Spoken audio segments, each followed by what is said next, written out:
সবসময় এই তেল দিই, তাই না? বিভিন্ন জায়গায় তেল দিই, তৈলমর্দন যাকে বলা হচ্ছে। তো আজকে একটু তেলের বোতলটাকে সাইডে সরায় কিছু সত্য কথার আলোচনা করি। ঘটনা হচ্ছে যে আমি একটা বই লিখতেছি, সেটা হচ্ছে যে মানুষকে খুশি করা বা মানে নেতাদেরকে মন জয় করার 101টা পদ্ধতি, মানে তেল দেওয়ার 101টি পদ্ধতি, খুশি করার পদ্ধতি, এটা নিয়ে একটা বই লিখতেছি। সেই বইটা এরকম যে ইতিহাস, আমরা তো ইতিহাস কম বেশি জানি। ইতিহাসে যারা ছাত্র তারা জানবেন যে ইতিহাসের প্রশ্ন মুখস্থ করা খুব সহজ। যেমন যে রাজা বা যে সম্রাট ভালো, তার কিন্তু কিছু কিছু এখন সবাই ভালো গুণ থাকে।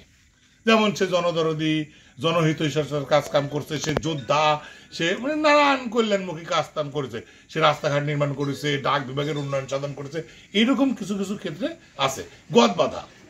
ঠিক তেমনিভাবে এই তৈলমর্দনের ক্ষেত্রেও কিছু কিছু গদ বাঁধা কথা আছে, যে কথাগুলো বললে সবাই খুশি হয়। এই উদাহরণগুলো কিন্তু প্রাচীন কাল থেকে আসছে। যেমন আকাশ, তোমার হৃদয়টা আকাশের মতো উদার, এটা বইয়ের ক্ষেত্রে যেরকম প্রযোজ্য, ঠিক তেমনি নেতার ক্ষেত্রেও প্রযোজ্য। কোনো নেতাকে যদি বলা যায় বস আপনার হৃদয়টা একেবারে আকাশের মতো ফ্রেশ উদার, এইরকম আপনার দিকে তাকালে আমি আকাশকে দেখতে পাই, নেতা কিন্তু বুঝতে পারছে আমাকে সেই হিলি পাম্প মারিচ্ছে মনে করবে, কিন্তু নেতা কিন্তু খুশি হয়। বুঝা গেছে? আকাশ গেল। এবার যে বাতাস, আপনার তেজ মানে আপনার যে গতি, সেটা হচ্ছে বাতাস ঝড়ের মতো, কালবৈশাখীর মতো, একবার চারদিকে সবকিছু উড়াই নিয়ে চলে যায়। অন্যায় আপনার এই গতির কাছে, বাতাসের গতির কাছে কিচ্ছু না। নেতা মনে করো খুব খুশি, আরে বাপরে। পূর্ণিমার যে আলো, জ্যোৎস্না মনে করো, এই জ্যোৎস্নার সাথে তুলনা দিবেন নেতাকে। আপনার মধ্যে যে স্নিগ্ধতা আছে বস, সে স্নিগ্ধতাটা হচ্ছে জ্যোৎস্নার মতো, একটা মোলায়েম সুন্দর। বস বলেছে আরে শালা কি আমার এটা সামসা, সেই লেভেলের সামসা। মানে বস কিন্তু খুশি গদগদ হয়ে গেছে। তার মানে তার যে গুরুত্ব আছে কর্মীদের কাছে, এটা কিন্তু বোঝা যাচ্ছে। এই একই কথা কিন্তু বাড়ির ক্ষেত্রেও কাছে। বউকে আপনি যদি বলেন যে আজ তুমি আমার ঘরে থাকলে পূর্ণিমার চাঁদ আমার কোনো প্রয়োজন নাই, অন্ধ আলো, ঘরের আলোর দরকারই নেই, তুমি আমার আলো, পূর্ণিমার চাঁদ। হ্যাঁ, বলতে তুমি কালবৈশাখীর মতো, আমার সংসারে যত অন্যায় অনাচার আছে সব তুমি উড়াই নিয়ে চলে যাও। বুঝাইতে হবে আর কি। এরকম তেল একই রকম সব জায়গায়, মানে খালি পরিমাণ মতো কতটুকু দিতে হবে সেই দিয়ে। বুঝা গেছে? তো আমরা তেলের চর্চা করতে করতে আমরা মনে করি যে একটা বাঙালি জাতি কিন্তু একটা তৈলবাদ জাতি হয়ে গেছে। আমরা তেল দিতে যেরকম পছন্দ করি, আবার তেল আমরা আমাদেরকে যদি মাখায় আমরা সেটাও কিন্তু খুব খুশি হই। মানে এটা আমার রক্তে, মানে অস্তিত্বের সাথে মিশায় গেছে। তো এই বইটা আমি অচিরেই বাড়াবে, সামনে 21শে বইমেলা উপলক্ষে আমি বইটা লিখতেছি। এটা আমাদের বাংলাদেশে সফল হওয়ার, মানে যে নেতাদের পরিবারে যাদের অশান্তি হয়, ডিভোর্স নাকি বেড়ে যাচ্ছে। তো স্ত্রীদের যদি এরকম হিলি পাম্প মারা যায়, তাহলে পরে এখানে ডিভোর্সের সংখ্যা কমে আসবে বলে আমি মনে করি। যাই হোক, নেতারাও খুশি হবে, কর্মীরাও খুশি হবে, দেশ উন্নয়নের দিকে এগিয়ে যাবে। এবং দেশ উন্নয়নের দিকে এগিয়ে যাওয়ার ক্ষেত্রে আমার আর একটা প্রশ্ন আছে যে এই যে বাংলাদেশের এখন যে বর্তমান পরিস্থিতি চলেছে, তাতে এক পক্ষ নির্বাচন, দ্রুত নির্বাচন, জনগণের প্রতিনিধির হাতে এখনই ক্ষমতা হস্তান্তর করতে হবে। আর এক দল যে আমরা সংস্কার না করে আমরা কোনো মানে আমাদের হবে না, নির্বাচন হওয়া যাবে না। আরে বাবা, সংস্কারই বা কি, জনগণের প্রতিনিধি বা কি? স্বাধীনতার পর থেকে তো একটা জিনিস আমি বুঝলাম না, জনগণের প্রতিনিধি কারা আর সংস্কারই মানে কারা? কি কি সংস্কার হবে এই দেশের বুঝো? মানে সংস্কার করে কি করবি, কি কি সংস্কার করবে, এই কথা কিন্তু কেউ করছে না। মানে যার হাতে ক্ষমতা যায় সেই তো তখন সব দায়িত্ব তার। এই জনগণের মনে করো উপুত করেই করো আর এই শীত করেই করো, সব একই ব্যাপার। মানে যে দেশের জনগণ অশিক্ষিত মূর্খ, সে দেশের জনগণের কোনো ভোটের কোনো দাম আছে? ওই ইউনূস সাহেব যে নোবেল পাচ্ছে, তার ভোটেরও যে দাম।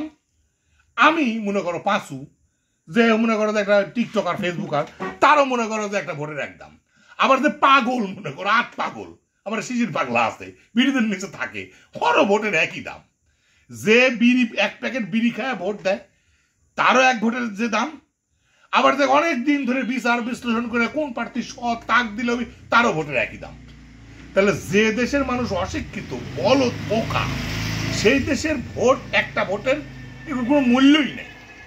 আর যাকে আমরা নেতা নির্বাচন করতেছি, সেই নেতা নির্বাচনের ক্ষেত্রে আমাদের আজকে পর্যন্ত, শুধু আজকে আমাদের দেশে না, ওভারঅল এই উপমহাদেশ থেকে শুরু করে বিশ্বের প্রত্যেকটা দেশে জনগণের মধ্যে কি এই সুষ্ঠু নির্বাচন ব্যবস্থার কোনো, হ্যাঁ যারা শিক্ষিত জাতি, যারা 100% শিক্ষিত, তাদের কথা বাদ দিলাম, কিন্তু করাপশন সব জায়গা আছে, দুর্নীতি সব জায়গা আছে। কিন্তু একটা জিনিসের ক্ষেত্রে যদি আমরা মনে করি যে সংস্কার কোনটি করা লাগবে, সেই জায়গাটা আমি একটা উদ্ধার করেছি, বুঝলে? সংস্কার করা লাগবে হচ্ছিল জবাবদিহিতার জায়গা। মানে কারো যদি জবাবদিহিতা থাকে, মানে একটা মানুষকে তো 5 বছর আমরা ক্ষমতায় নিয়ে গেলাম, সে 5 বছরের যে জবাবদিহিতা, তার যে কারণে গেল, যে কাজ করলো, সে জবাবদিহিতার জায়গাটা থাকতে হবে। একটা উদাহরণ দিয়ে আমি ক্লিয়ার করা যেতে পারে, যেমন মনে করো যে তোমার এখন চারদিকে তো সিসি ক্যামেরা লাগাচ্ছে না, প্রত্যেকটা জায়গায় সিসি ক্যামেরা লাগাচ্ছে। তো একটা ব্যবসা প্রতিষ্ঠানে এই যে এই ওষুধের দোকানদার ধরো যে এই 10 লাখ টাকার মাল আছে বা 20 লাখ টাকার মাল আছে, সেখানে কিন্তু মানুষ কর্মচারী রাখতেছে, তারপর একটা সিসিটিভি ক্যামেরা রাখতেছে। কেন?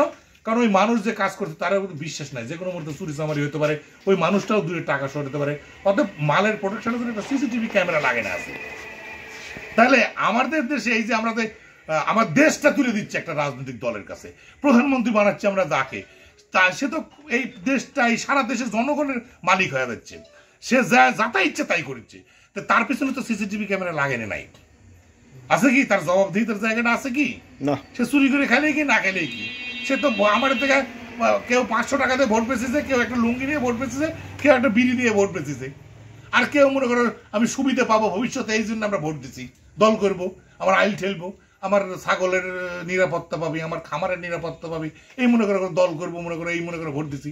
তাহলে এই সংস্কার করেও লাভ নেই, কোনো কিছু করে লাভ নাই। আসলে তেলই আসল, সব জায়গায় তেল দেন। ঠিক। আর হচ্ছে হলো সংস্কার করতে হলে সিসিটিভি ক্যামেরা লাগবে, মানে জবাবদিহিতা লাগবে।